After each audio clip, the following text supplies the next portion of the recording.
Welcome back to the Normal Sports Show. My name is Kyle Porter. I'm here with Hayden Martin. We are brought to you today by Charlie Golf Co., it's Father's Day, so we're going to talk about Charlie Golf Co. Of course, we're going to talk about them. 2006 U.S. Open is in the books. Wyndham Clark is your champion. He adds Shinnecock Hills to his resume of LACC as his other major championship win. So we're going to talk about that a little bit. We're not going to go super deep on the entire U.S. Open as a whole tonight. We're just going to do a little mini reaction about Wyndham, about Sam Burns, of course, about young Tom Kim. I know Hayden wants to get into that and talk about him quite a bit, but we'll get into the rest of it later on this week. Probably Tuesday we'll record like a longer, fuller recap pod. But yeah, Hayden, how are we feeling about Wyndham Clark, two-time U.S. Open champion?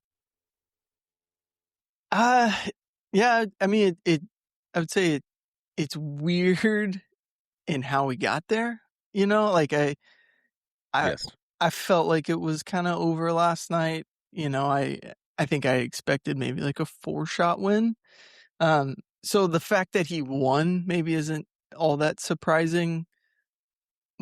But just like any good major championship Sunday, I mean, it was full of ups and downs, twists and turns. There's just a lot going on today, which made it fun. Probably not fun for Wyndham, but I think made it fun from a viewership, right? Like, I think there was a lot of talk about Martin Keimer 2014 Pinehurst vibes, you know, on Saturday, and I know we talked about it a little bit on Friday.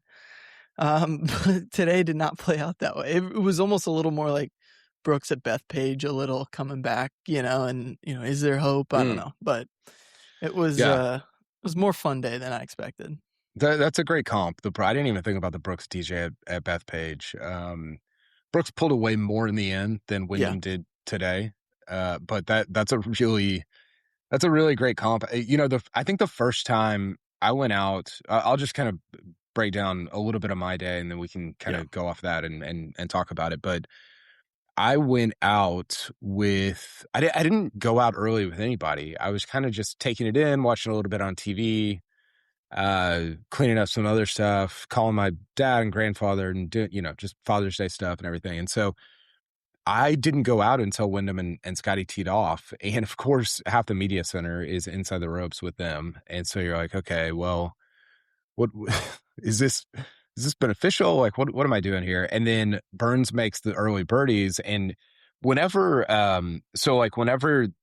Wyndham and Scotty get to 4, Burns and Keith Mitchell are coming from 6 over to 7 because those holes all like cross each other. And so I was like, I'm gonna jump over to Sam Burns, see what's going on here, see what he's cooking up. And it was a great decision because it turned out he was the guy really that, we had some noise from some other guys, but he was really the guy that emerged, obviously, and challenged Wyndham for the U.S. Open. And man, he was so fun to watch all day. He hit it great. He made some awesome putts. He missed some horrible putts. The one on 17 stands out. The one on, I'm trying to think, was it 15 when he 3-putted? That was tough. But then he makes 16. I was down the line on 18. And dude, I don't know how it came through on TV. I saw bits and pieces. There's a lot of moving parts on a Sunday. Keith Mitchell had the same putt, and it looked like Keith Mitchell stayed on the right edge. And so Burns is playing like it looked straight on the right edge, and Burns plays it out to the left a little bit, and it moves to the right. Yeah, like Mitchell's almost like seemed to move we either went straight or moved to the left, and Burns's went from left to right. And you're like, I don't understand. Like, he hit the putt and it just didn't go in. So spent some time kind of following him around afterwards. Great press conference, all that stuff. But that was a very, very, very short encapsulation of my day on the grounds. Yeah. I mean, I think it's always, I mean, I'm always interested to know, how do you even choose who to follow? So maybe sometimes it's luck, maybe it's whoever seems to be making the move, but you did a good job. I just want to say you did a good job finding finding the cameras this week too. I think was pointed out a few times. You were able to make your way in the background. Yeah, I gotta No, get Norman some airtime, get the brand hey, going a little bit. I I don't blame you at all. I'd be doing the same thing. So, no, I mean it very much felt that way. I think. I mean, Wyndham was going through it in kind of the opposite way. Like, Yeah. you could feel the round slipping a little bit with Wyndham. In the same way, I think you could feel the round like building with Sam Burns. Yeah.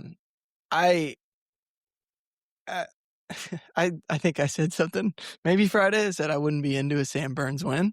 Uh, Bet I you would change have that been, tune by yeah. Sunday afternoon. Well, listen, I'm not saying it was number one scenario for me, but I was very captivated by Burns today. And I think it's so amazing how time and seeing these guys go through Yep. the struggles, like just how that at least for me, like endears them to me. And I just think they kept showing the replays of the 25 Open with a US Open with Sam Burns kind of. And they showed your famous water puddle on the broadcast a couple times. But yeah, I think just having seen him go through that, it's a little bit, it reminds me a little bit, maybe not to the same extent, but maybe because he hasn't won, but the stretch of 22 to 25 for Rory, right? With Yeah. losing that Open, then losing at Pinehurst, then losing at LACC, then losing at Pinehurst. Like, being so close, like I'm starting to feel a little bit that with Burns, after kind of watching that today. Yeah, I mean, I wrote this on Saturday night, Sunday morning about Wyndham actually, and the thing that I wrote was, I think there are three things that really make up fandom. Like if you attach yourself to a certain guy, I think it's mostly not, this is not universal, but it's for one of three reasons. One, greatness, so history. Think Scotty, Rory, Brooks, Phil, like that type of thing. Two is charisma.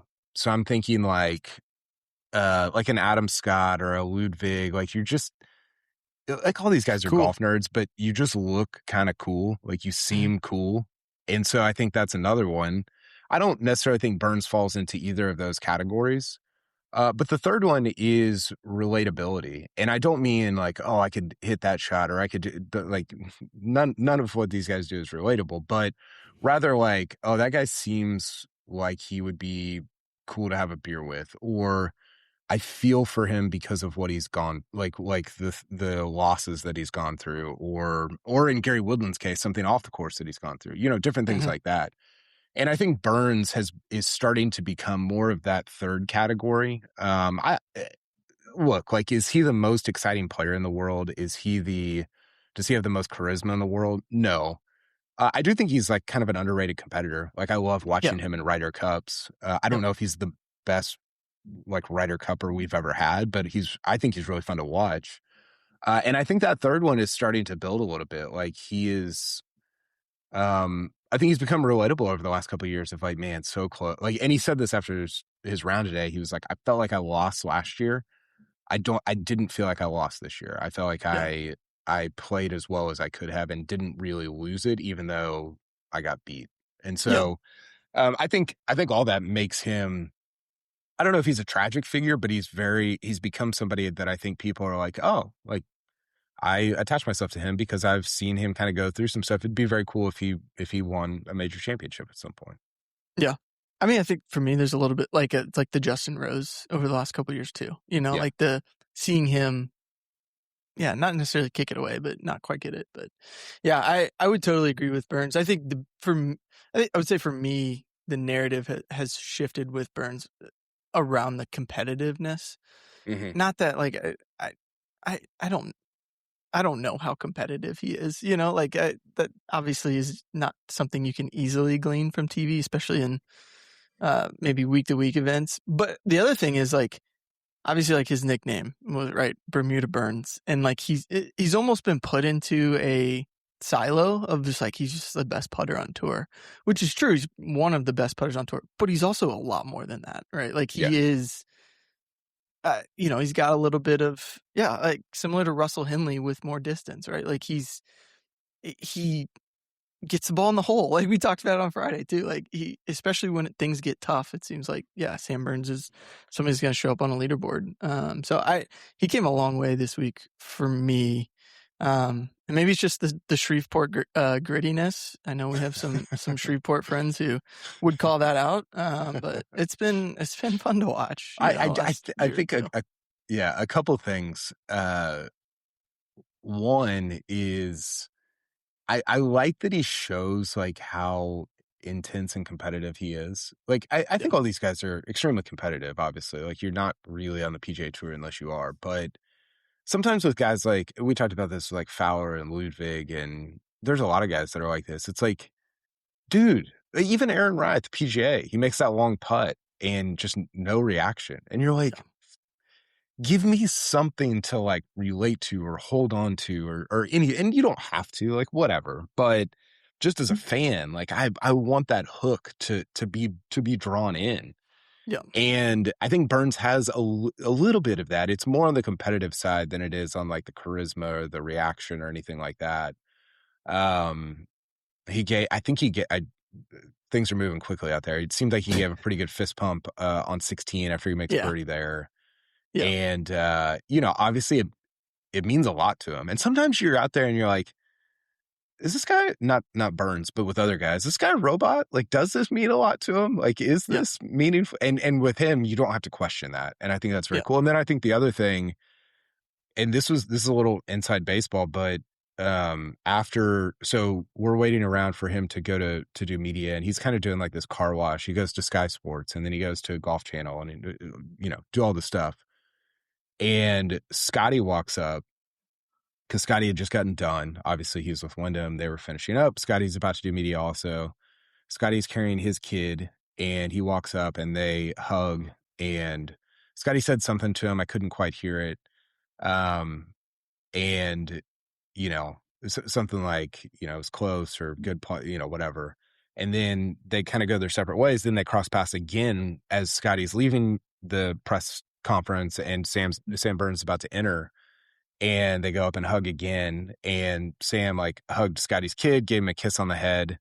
And I was like, man, it is one, that's really cool, like that they're that close. And two, and I think I brought this up before. I brought it up to Sam last year at Oakmont of like, it's got to be really hard. You and I talked about this, but it's got to be really hard for one of your closest friends to go from like, you're kind of equals in junior golf and amateur golf and college golf. Sam was probably better than him, honestly, in all those, at all those levels, and even into pro golf. And then all of a sudden, Scotty's like one of the 20 best players of all time. And Sam is like a good player and a Ryder Cupper and a President's Cupper and all those things, but he's not Scotty. And that's got to be emotionally difficult. Like truly, I want him to open up about that at some point. Because there's no way it can't be if you're a human. Like you were feeling something about that. And I think that makes him really, I hate the narrative of the best friends or, JT and Spieth, the best, whatever. Like, I think there's way more to that relationship than just like, they're buddies or whatever. And I hope that he opens up about that at some point. Yeah, I totally agree. I think there's also something about the longer that goes on. I think maybe the more not aware he would be of it, or the more willing, I think, if he is able to win a major, I think, to opening up about that. I think there's probably a little bit of like, I mean, he's still 29, like seeing Scotty in the competitiveness in what we've seen, of both of those guys, but like of Burns, I'm sure in his mind, he's like, there's still a world where like, maybe I don't catch him in major totals, but like I could start catching up to him, and similar to what we talked about, similar with JT and Jordan, where he does start to kind of close that gap, and maybe who has the better career. Not saying Sam Burns will have Scotty's career, but I just think as time goes on, I'll be curious to see how that plays out. But I agree. I would love to hear that from his perspective. It would be hard. He did open up. I asked him after the presser or during the presser, because his family was there. They were kind of lingering as the we're trying to figure. I actually stayed with Burns. I didn't stay with Wyndham, or I didn't go with Wyndham as he played 17 and 18 because I wanted to like I was captivated by Burns all day and just Yeah. sort of like pulled into that. And I'd kind of done the Wyndham thing yesterday and gotten everything I wanted to say about him out there. And I sort of thought he was going to win. I was like, let's go let's see what's going on with Burns here. And his dad was out there, and his dad had a like a knee brace on. He was on one of those scooters. I think he had like knee surgery, or I don't know, something like that. Yeah. And so he was kind of like hobbling around a little bit, but he he was talking to like Burns sees that Wyndham hits it to a foot, or not even a foot, less than a foot, packs it up, heads in. His dad goes and greets him and kind of didn't hug him, but was like just like had his arm around him and whatever. And so I asked Burns after, like in the presser, I said, what did your dad say to you? And he got, I don't know if you've seen this clip, but he got I very did. emotional. Yeah. And he was like, hey, he just said he was proud of me. And you're like, oh man, like that now I'm emotional, like that is, it's such a, it's such a powerful thing. And, but he was so great. And I was so glad he opened up. He's not somebody that necessarily opens up a ton, but I think there is a lot there clearly. And, I was really, yeah, I thought that was a really cool thing. And it ended up being what I wrote about on Sunday evening, on, for the newsletter, and people can read it on normalsport.com. Also, we made it free for everybody. You don't have to be a member to read it. So yeah, I just thought that was, and look, like we're going to talk about Wyndham winning matters, two US Opens matters, all that stuff matters. But to be able to go up to your dad and him say, hey, I'm proud of you, like it's the best. Like Yeah. you wouldn't trade 50 US Open wins is what I wrote for that, for something like Yeah. that. And so he will feel that more deeply someday, 50 years from now, than he does today. Right now, he's just pissed that he didn't win the US Open. And I think that's good. And that's like the right way to view it. But yeah, I felt very inspired by that entire interaction. I thought it was very cool. Yeah. Yeah. No, I'm glad you did ask that. I actually didn't know. I saw the clip of. I didn't know it was you that asked it. Like I don't know if it was USGA or whoever had posted it on Twitter. Like posted the clip of him trying to answer the question. It makes sense that was you. So thanks for asking that. But I agree. I mean, I think sometimes it is more relatable. I think seeing somebody in defeat going through that, and I think the words, from a dad of "I'm proud of you" in defeat, oftentimes Oh, yeah. are those stick with you. I think a little bit more than when you're on top of the world. Totally. So yeah, it was. It was cool too. The Scheffler's Scotty's parents were out there, and they were hugging Burns's parents and his wife, who Burns said is 37 weeks pregnant, which is pretty crazy. Like that she's that. You imagine the storylines if that would have been Scotty. Oh my gosh, he's flying. He's gonna fly home 9th hole. He's got Phil's pager from 1999. Oh gosh. Yeah. So I don't know. I don't know if I have a ton more on Burns, but I just was, he was, well, two more things real quick, and then we'll talk about Wyndham. He was the beneficiary of a very anti-Wyndham crowd. Those people were looking to latch on to anything. I mean, if you delivered them Max McGreevy, they were taking it, right? And no offense to Max McGreevy, who I think went to OU, so maybe I do mean offense to him, but so he was the beneficiary of that. But he was not the beneficiary of what happened on Thursday, which is he was the early tee time, which turned out to be the bad wave, and Wyndham was the late tee time. And Burns talked about that. He was like, you have this fog that rolls in, and guys get these holes late where the wind lays down, and he's like, he didn't say this, but he was basically saying like it sucks. But that's just part of the major championship. And honestly, like you could make the case that Burns should have won this US Open. But the fact of the matter is, like, Wyndham hit the putts and Burns had a couple that he just didn't make. And I have to, and we can pivot to Wyndham now, but you have to give him credit for all the shots and all the shots he hit and all the putts he made. Like it wasn't I don't know. It was a little bit of a meltdown at times. It felt like Yeah. it, but man, he just kept bouncing back. Like I thought to myself when I was out there, his mental coach is going to sell 1 million books after this round. Like it's just Yeah. incredible mentally and emotionally. And it was super impressive. And that I picked them up again on one. The second hole, Hayden, he hits it. It might have been a double cross, but he hits it like 35 It was a yards out double to the cross. left.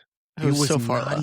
It was not even close. It was like, that's going to be on the third tee box. And he gets over there. It's in a weird spot and he tries to kind of throw one up high. Go ahead. The thing I'll say about that, I don't know if you saw this, he pulls it left of the bunker on 2 into the deep fescue, and it just skips through the fescue and ends up in the primary cut of rough. Okay, so it wasn't fairway. It wasn't deep fairway, but it's like Kisner said on the broadcast, he's like, oh, well, that was a good break getting into that cut to where he didn't hit a great shot from there, but it was like, it had been going on throughout the week of just like, I can't keep getting away with it. Was like a little bit Bryson at Pinehurst where it's like, you hit it in the junk, but then like, it's not really in the junk. Okay. I didn't realize that. But he hits a shot that's like, it hits the green, but it keeps rolling and goes over. And the reaction, this was the first time, I wasn't on the first tee box. I think he got some negative reaction there too, but this was the first time I heard it, which was people like cheer, like audibly and like loudly cheering the fact that the ball was rolling off the green. I told somebody I was with, if it, like, this is like, if it's Sergio or Rory or I don't know, Ian Poulter, whatever, you kind of like expect a little bit of that at a U.S. Open. This dude was on the U.S. Ryder Cup team 6 months ago or whatever, 9 months ago. No, in New York. Bethpage, right? He was on the team at Bethpage, but he was on Rome. He was on Rome. He was on 2023. I got my years mixed up. But regardless, he's an American Ryder Cupper, and he is getting jeered, and every shot is get in the bunker. People screaming. It was insane. I've never. Here's the thing: like, if you experience that, it's almost like a Bryson Rory thing where you kind of got sides. Like you've got, hey, let's, like kind of just two sides going at it or whatever. And this was like just basically anybody but Wyndham is what people were cheering for. And I was kind of shocked by that. Like it was just so aggressive that it was stunning. And I don't know if it came through on TV, but it was shocking in person. It very much came through on TV. I mean, it took a lot of, I don't want to sound ridiculous, but like, it took a lot of the joy out of watching this tournament for me to the point to where I was like, I was almost like pulling for Wyndham. Like, which like feels ridiculous. Like it was to the point where I was like, this sucks. Like I'm not enjoying, like were you at 2018 Masters? Yeah. Yes. So I was trying like that was in my head of like, okay, this guy played at Augusta State. He's walking the fairways in Augusta to win the Masters. Like, but it was obvious I guess it wasn't as obvious. Like there weren't the roars. There were roars for Spieth and Ricky who were chasing, I think, Patrick Reed that year. And like, I remember it being a muted celebration when he won, but like they were still like respectful and like cheered. This was like, that was the closest thing I could think of to relate to it. But like, this was like, it was, for me, it was just like, God, this sucks. Like, I feel like I can't cheer against Wyndham because of what's going on there, Totally. That's how it felt in person also. I talked to one media member afterward who was on the 18th green. He's like, I've never heard such a muted, tepid reaction to somebody winning a golf tournament. I was like, well, brother, you weren't old enough. You weren't around to be at the 2018 Masters, because that's exactly what Patrick. But to your point, like the difference was and I think this is just the difference in fans at Augusta versus fans in New York. It wasn't like people were screaming at Patrick Reed after, he hits his second shot into 15, like get in the water, get in the water, get in the bunker, whatever. Yep. So that part of it did make it. I mean, I felt like golf is so weird in that you think you know what you want, and then in the moment, I do this with tennis also. I'm like, oh, I can feel myself being pulled in this direction, and I didn't envision that. It happened with Bryson at some point. I remember Shane Bacon tweeting like, am I rooting for Bryson right now? I can't remember where. And I was feeling the same thing. I wish I could remember where that was. But uh yeah, you felt like, wait, am I rooting for Wyndham right now? Just because it was so aggressive and so over the top that he became like, you're like, I don't really want him to win, but I also don't want this. Like, I don't want it No. to go this direction. So, Yep. yeah, I was that golf course is so hard, and it's so easy to make bogey on every hole. Yep. Like legitimately, like you can make a bogey anywhere.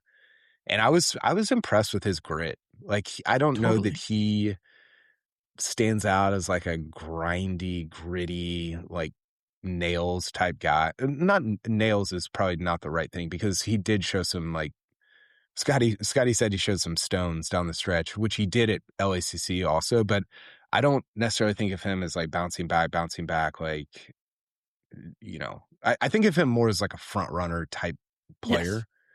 And to do what he did and to keep hitting those 10 footers and to keep getting up and down was just like, that's big time. Like, that's Yep. super, super impressive. And yeah, I was surprised by it, but I was also impressed by it. Yep. I felt very similarly all week. I mean, Thursday night and Friday, it was kind of like, oh, he's getting crowned, like it's playing easy. But I don't know that it's not playing easy. It's playing easier maybe during those wins. It's still obviously Shinnecock, so it's not like it's not every hole's a birdie.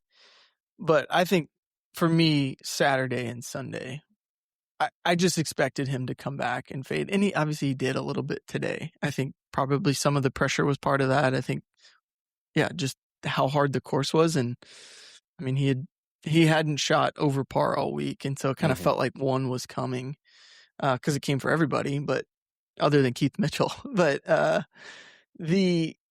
the shot, even like the way 16, I think will be 16 on Saturday, but also 16 on Sunday will stick with me.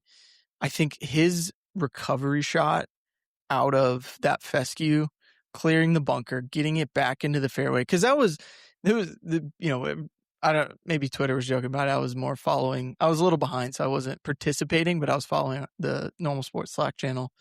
And everyone was joking about like every time Wyndham hit it into the rough, into the fescue, Bones would be like, guys, I haven't seen a lie this good all week, or like, it was like, he just like, every time it was like, can we stop? But finally, like that one, it was like, this is a horrendous lie. It was like, oh, okay, it's finally catching him, on 16. And then he just muscled the shot over the bunker, gets it back into the fairway. And then obviously the putt was, I mean, he'd been doing that all week too, of just draining these long putts, but his speed was just so good all week. He was giving himself chances to make those putts, and dude, so impressive. The speed on the one on 16. Like, I was standing there with Patrick McDonald, former colleague, CBS Sports, and he hits this putt, and you're like, halfway there, you're like, is he gonna get there?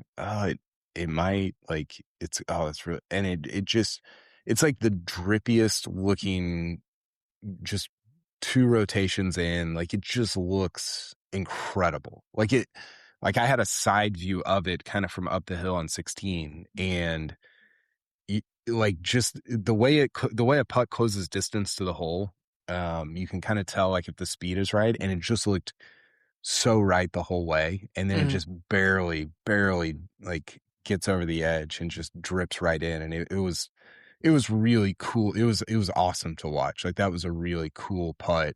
And then obviously he gives a big fist pump, and I KVV walked by and I gave him the Vince Carter which I tweeted the day before. I tweeted that on Saturday night, but and KVV looked at me and he was like, "Oh yeah, like done." And then Yeah. it almost wasn't. You know, he bogeyed 17 and 18 was weird because his reaction to that second shot was like it was as if he hit it way right or something, and then it was like 25 feet. Yeah, he did say. Did you see any of his press conference? I know you were No, kind of coming back. I was doing the burn stuff. Yeah, he did talk about it. I think he gave a good explanation. He was like, we were expecting a flyer out of that rough, and he was like, I had 167. My 9-iron flies 162. He's like, if it flies 160, it's short and it's coming back. And he's like, I didn't hit a flyer. So off the face, he thought it was short and he was just like upset. But then he was like, I was surprised to look up and see that it was fine. So maybe it was adrenaline. I don't know. Maybe he did catch more of a flyer than he thought, but I think he thought it was going to be short. But then the putt, it was, I don't know, 50. I don't remember how many feet, but it was 50. I think the putt, I thought it was 54 feet. Maybe it was a different one. It was very hard for us to tell because I was basically watching on the range alongside. I've got it right here. It was 52 feet. Yeah. It honestly completely stone dead, and that's the biggest pressure putt of the week. It reminded me of what he did at LACC because he has the putt on 18 there. And you're like, gosh, if he 3-putts this, like Rory play out, I think Rory was one. Somebody was one back. Rory, Ricky, somebody. And he did the same thing there. Just stone dead, knock it in, win the U.S. Open. And that's just, it's big time. It was super, super impressive. Okay, real quick, let's talk about Charlie Golf Co. Charlie Golf Co.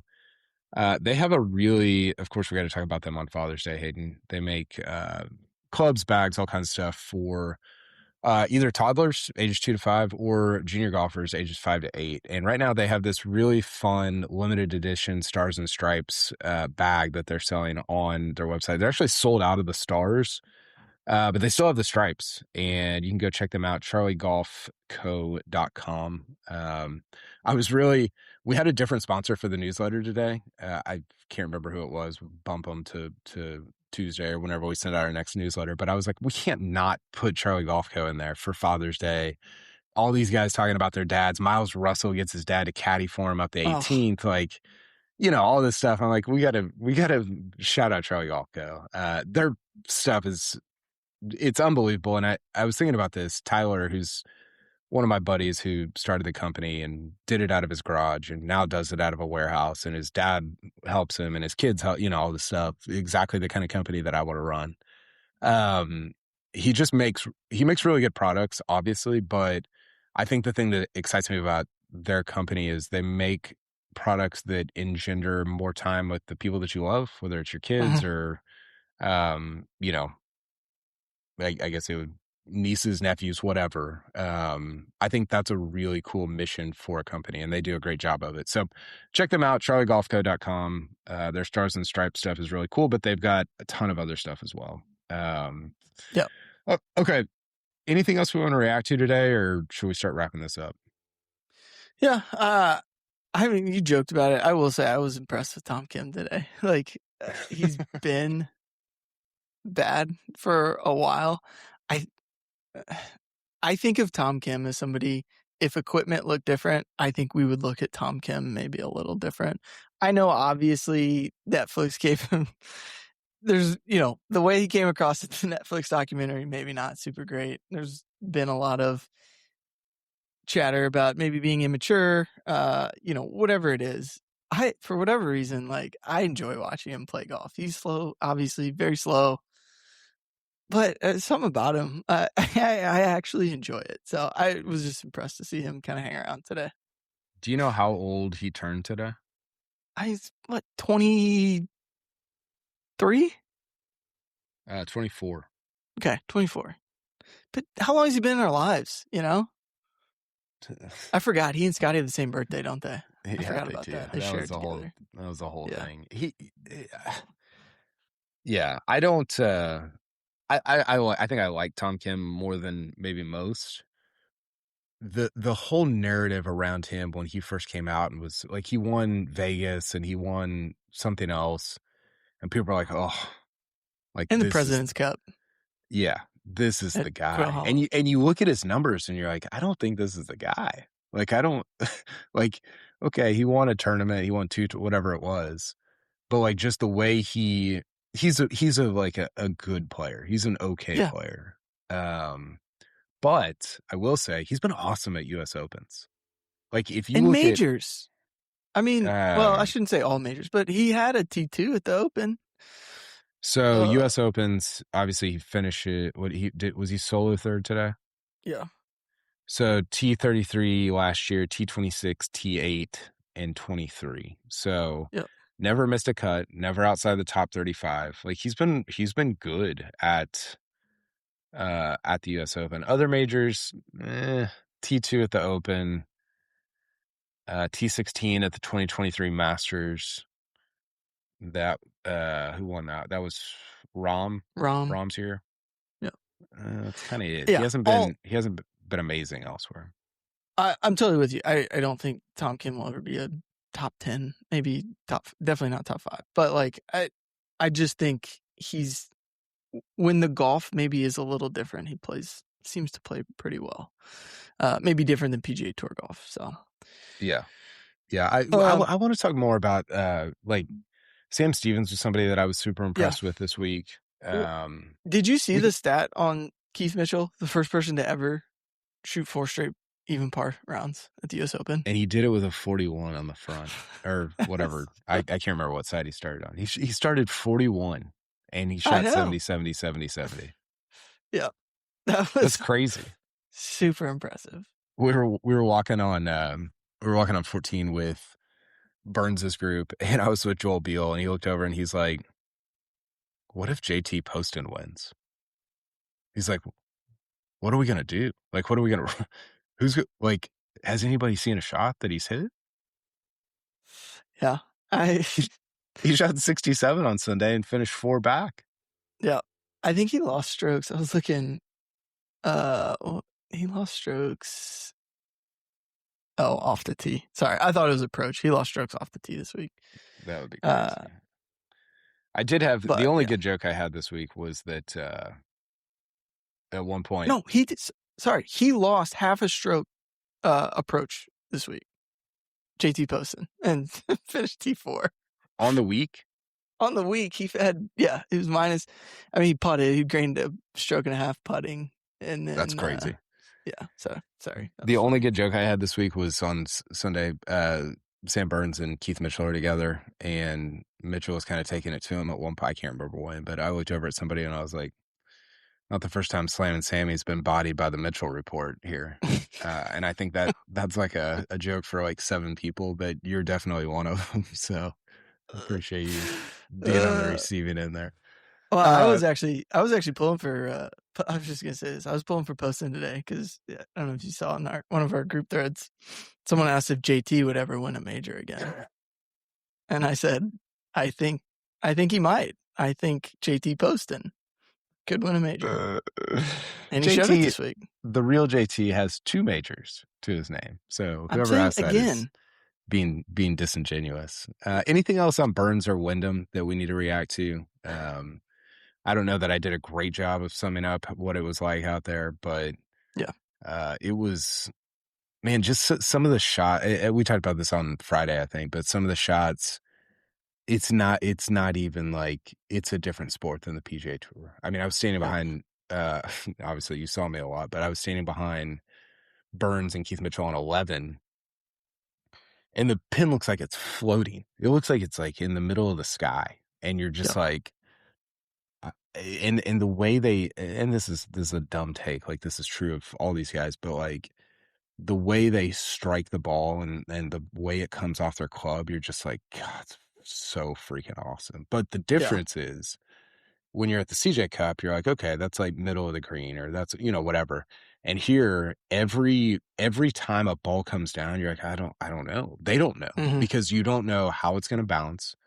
You don't necessarily know how it's going to spin. And the landing areas are so small. We were on 15 today.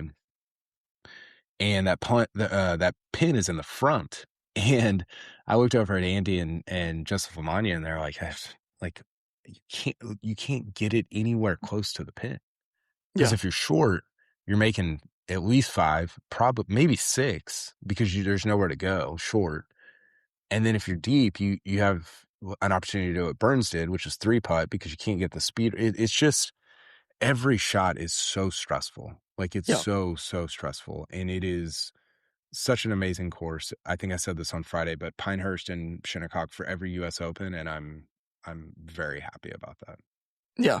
I totally agree. I think the other thing that a week like this and a day like today, I feel like sometimes you hear the argument of like you want to see guys like hit like uh or you want to see birdies, whatever it might be. I I'm struggling to articulate this, but number 10 for me today was just like a very clear example of like watching people miss that shot. I don't know if you saw Wyndham's approach on 10. This is what I'm trying to get to. His approach on 10 was where I was like, I think it's over. I saw his Um, drive. I saw his yeah, approach on. I actually watched his drive live. I walked back with Burns, and then I saw on like highlight the shot yeah. of it. It was sick. It was just because everybody that had hit it up there, I just felt like people were struggling to hit that shot. You were either too close or you were far enough back if you laid back to hit it close. And Scotty hit a decent shot, and Scotty made birdie in front of Wyndham there. It was a longer putt. But that shot Wyndham hit on 10 was just another one of those, like, it gave me so much more appreciation for his shot after watching everybody else struggle with that. And so it's like when you get these tournaments where, yeah, these guys are struggling, when you or when it's just really hard to execute and then somebody pulls it off, you get so much more appreciation than seeing 12 guys put it inside 10 feet, you know? Mm-hmm. So that And was, yeah. yeah, add in the fact that there's a decision to be made on 10. I mean, Oh, well, yeah, that's just most guys are great hitting hole. iron. Scotty hits 3-wood. Wyndham hits driver. Like, there's just there. And that's a hole where like when you move the pin around, it changes the decision off the tee, and you're like, Yeah, when does that ever happen on when we're watching professional golf? So it's just yeah, it's really it's going to be jarring to go back to it always is, but it's going to yeah, be especially jarring to go back to PGA Tour golf. yep. Yeah, it Any was good. any thoughts from you on Scotty? I know you didn't really follow them as much, but just any thoughts on Scotty today? He was interesting afterwards. He was very, very jovial, like in a really good mood. And I was surprised by that. I think, he said something really, well, he said 2 things that really caught my eye. One was, he said that he's just in a much better place at the end of the week than he was at the beginning. I have to go back and look. I couldn't tell if he was talking about emotionally, mentally, with his game. It seemed like he was kind of talking about his game a little bit. Yeah, So that was interesting. He didn't have his best stuff this week. I think what's fascinating about this is like, I think everybody would look around and say like, oh, whatever, Scotty will win a U.S. Open. Like he'll get one. And you're like, maybe things change. Like yeah, who among us wouldn't have said Rory would get a master, or would have thought it would just take as long as it did for Rory to get a Masters, right? And so that was interesting. And then the other thing that he said was kind of about Wyndham. It wasn't a question about Wyndham, but he was asked about the fans, which he did not want to talk about. He was mm, upset about being asked many questions about the fans. And it was like, I don't know, you were in the final group, like, you want us to ask you about like the bogey you made on 13, like I don't know yeah, what you want us to say, but he said the arena, this is paraphrasing. He said the arena is not for everybody. And I was really impressed by the way Wyndham was able to handle everything. Or he said getting in the arena is not for everybody. And you're like, that's a kind of a cool quote. And for yeah, him to say that about Wyndham playing partner, what Wyndham was able to do, really throughout the whole weekend. And look, like he got crowned a little on Thursday, but man, he hit all the shots from Friday to Sunday to hold on to that lead. And there were other guys that played late on Thursday that didn't shoot the scores and didn't make all the putts and hit all the shots that he did on Friday to Sunday. And Scotty was just talking about how he was impressed by the way Wyndham handled everything. I I got I mean, maybe this is a bad take, but I walk away from all this more of a fan of Wyndham than I was at the start of the week. Yeah. No, I I will say, like, I don't. I definitely didn't feel as negative towards Wyndham as everyone else. Like, he's just kind of annoying, I think, to me. I don't necessarily like. I don't know what to do with this win. Like, I wouldn't say I'm necessarily like more of a fan, but I don't like hate. You know, I'm not like a Wyndham hater. I'm more just like like whatever. So I kind of struggle with like, well, he's got two. I mean, he's got Bryson. You know, he's Bryson at this point, 2 U.S. Opens. I do think that's interesting. The other thing I was just going to say, you were kind of talking about it. I don't know if you saw, like, Ted Scott gave him a pretty long hug on 18 green. And then he got asked about that in the press conference. And it was kind of something to the effect of, he didn't like say everything, obviously, but like, it sucked out there. Like, really, really good job. Really gritty being able to stick through that. And I know Ted Scott can be a little cheesy, but I also think it's cool because I think he always recognizes the moment. So I thought that was cool. And Wyndham wore it. Like, he basically was just like, hey, I deserved it and I took it. Yeah. I don't agree with that. I don't think he deserved that. Well, whether he did or didn't, that was the right thing. That was like a good thing to say. For sure. And I didn't see this. I saw Tron tweeted that he said, I'm sorry about Oakmont or whatever. I don't know if you saw that, but I try to avoid this, but no, I didn't. But apparently he did take more ownership. Look, like we have to the Oakmont. I wrote about this again on Sunday morning. Like, the Oakmont stuff is the least, like, that's not it. Like, we have to stop talking about that. Like, that for me is it's this accumulation of other stuff.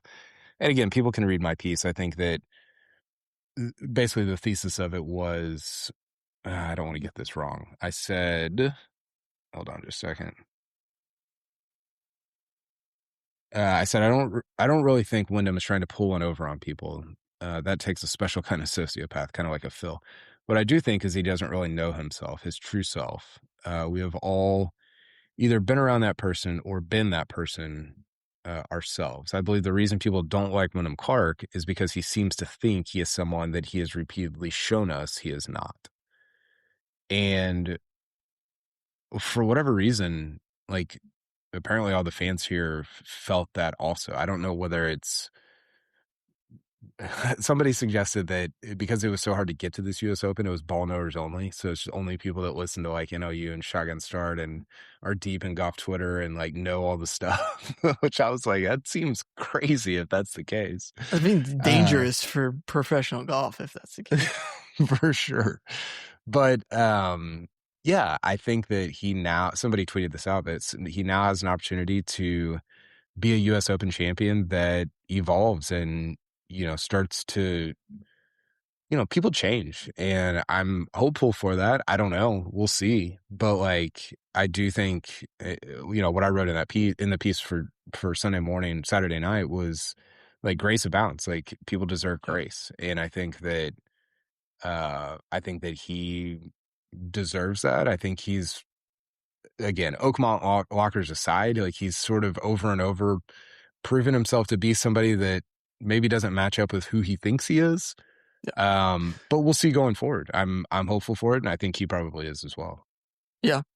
I think the KBV asked him in the press conference, I think it was KBV, something about like anger and like how you kind of deal with that.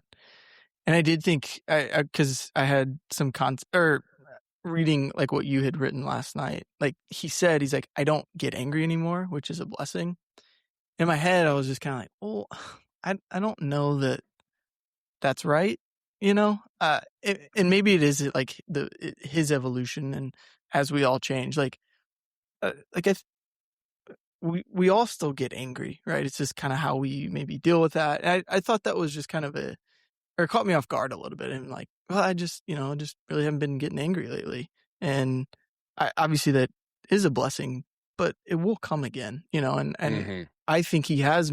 I hope he has matured and does handle some of that differently. But that was the only thing that I was kind of like, oh, that was a kind of an interesting way to put that. Yeah, he said, I'm not getting angry as much as I used to. I think I get frustrated. I would kind of quibble with like frustration is not a feeling. Anger is what's underneath. Frustration is just like what presents itself. My anger's kind of gone away, which is a huge blessing. Again, I don't know if that's, yeah, I didn't see this. This is interesting. I'd say Yeah. the frustration is kind of obviously there. Anyone gets it in golf. Yeah, the anger, I'm not as angry as I used to be. Why do you think that is? I think it's a combination of things off the course being great. My game feels like it's in a good position. I'm just happier where I'm at in life. Then I think, last year I got too caught up in things that really didn't matter. I think what you're saying and what I would agree with is like, okay, what happens when your game's not in a good place again or things off the course aren't good again? Like Yes. then what? And I think, yeah, that's the part where, and again, that's the part where like you're not who you are whenever things are great. You are who Or you are. terrible. y- Well, Like, but I think there's two sides of that. I think I disagree. I think your character comes out whenever things are going badly, right? Mm. Yeah. Like Well, I think that's when you so often show like you become more of who you actually are whenever things are when things are not good. Or maybe I when think you things show are your worst sides when things aren't going good. I don't necessarily think that that's who you are. Like, I I don't know. It kind of just goes back to me like, yeah, when you're angry, maybe you do things that, and maybe this is what Wyndham's saying. Maybe I'm talking myself into a mistake. Like, yeah, I think that, I don't know. I just think at the extremes, like it's hard for me to say like that is who you are. I think you live in the middle of these ebbs and flows typically. Um, but I don't think you necessarily judge somebody at their worst or their yeah, but best. I do think that like the extremes disclose things about who you are that the middle never will. Hmm. Yeah. And like when for regular people, it's like, how do you treat other people at work when you get a huge raise or you get a different job title or like things are going good? Or how do you treat people in your life when you get fired from a job? Or I'm just trying to like make this like the everyman, not it Wyndham lives a very different life than we all live. Um, but And yeah, I do think yeah, those extremes draw things out of you that are part of like who you are and what your character is. yeah. I don't know. We can go back and forth on that. I'll have to think more about that because, yeah, I don't know if I fully agree, but Great. we don't need to get into this on, We should disagree more. I think that would yeah, be we fantastic. should. I said that to somebody today, actually. Your wife? No, somebody at church. Okay, last thing. Over under 2.5 majors for Wyndham Clark in his career. I can't give it under. That's it. He's done winning majors. Yeah. How is he? 32? Yeah. He's Spieth, JT, Berger. He's that class. Pretty good class. It's unbelievable. It's also my class, by the way. Yeah, he's I I mean, I don't want to I don't want to call up some past takes. I believe recently on this podcast you said guys like Brian Harmon, Wyndham Clark, they won't win another one. Yeah, I was Uh wrong. yeah, I mean I would have been wrong too. I would have said under at 1.5. So I'll stay under at 2.5. But not to take I don't want that to take away. It was incredibly impressive. I mean, he hit the shots, I felt like, Hmm. and everything that he did this week, he was the deserving champion. 3 top tens at majors. That's Two sick. of them are That's like wins. that's like the Andy North, right? Didn't Andy North only have like 3 or 4 top tens? I think it's more the Sandy Lyle. Okay, that's good. Uh, let's see here. Sandy Lyle. I'll We're look at up the Andy Sandy Lyle North. portion of the podcast. Sandy Lyle had 4 top 10s at majors in 101 starts, and 2 of them were wins, and 1 was the Masters, and 1 was the Open. I mean, Sandy was living. Like, That that's is the way sick. to do it. Yeah. Andy North was 5 top 10s, 2 wins, both US Okay. Opens. So very similar Yeah. That to is sick. Sandy Lyle. But only 53 majors. So Sandy Lyle did it a lot longer. 101%. Well, I mean, how many of those are Masters though? Like he's probably got I was gonna say part of that is after his career is Masters, and you get to play in the Open until you're 60. Yeah. Wyndham has 19 major starts, 4 top 25s, 3 top 10s, 3 top 5s, and again, 2 of them are wins. He had a T4 at last year's Open. Wow, I don't remember that. Yeah, believe me, I don't either. He has made 10 cuts and missed, or I guess now he's made 11. No, he's made 10 cuts and missed 9 cuts. Okay. So 50-50 that he's even going to make the cut. But if he makes the cut, 20% chance he wins. Yeah. I mean, he is just so streaky too. I mean, obviously like 23 was really good. And then it kind of got dark, in 25. Or I guess late 24, 25. And then what he's done over the last like 2 months. I mean, I think if he wins an event leading into another major, I might think twice about it. Current form, baby. Okay, this is great. Thanks for your time, Hayden. It's late on a Sunday night. Go get some rest. We will reconvene on Tuesday and go a little deeper into this U.S. Open. Need to get all your fantasy picks for the Travelers also. So yeah, we'll get steep on that. You might need to find a new co-host if you want someone to cover the Travelers. Okay, Hayden, we'll talk to you later on. See ya.